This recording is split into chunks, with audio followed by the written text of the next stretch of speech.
আমার দেশ ও দেশের বাইরের শ্রোতাবৃন্দ সকলকে জানাই আসসালামু আলাইকুম। সকলে বলতেছে দুবাই বন্ধ, দুবাই বন্ধ। অ্যাকচুয়ালি দুবাই বন্ধ, দুবাই যে পুরোপুরি খোলা আছে বিষয়টা তেমন না, কিন্তু দুবাইয়ের একটা মাত্র কোম্পানির ভিসা হয়, সেটা হলো Transguard LLC group of company. যেমন আজকে আমার দুইটা ভাইয়ের ফ্লাইট, ট্রান্সগার্ডে দুবাইয়ের ফ্লাইট, ঠিক আছে? তাদের সাথে আপনাদের একটু পরিচয় করে দিই।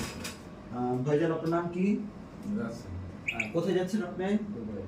দুবাই যাচ্ছেন। কোন কোম্পানিতে যাচ্ছেন? কি কাজে যাচ্ছেন? ফ্লাইট কয়টা আজকে আপনার? 7:40 হবে। ভাইজান, আপনার নাম কি? আপনার নাম মোহাম্মদ বাসির। মোহাম্মদ বাসির। কোথায় যাচ্ছেন? দুবাই। কয়টা ফ্লাইট? 7:40 দুবাইয়ের কি ফ্লাইট হচ্ছে তাহলে? দুবাইয়ের জি, আপনার ভিসা পাইছেন? দুবাইয়ের বুঝে সব বুঝে পাইছেন? জি।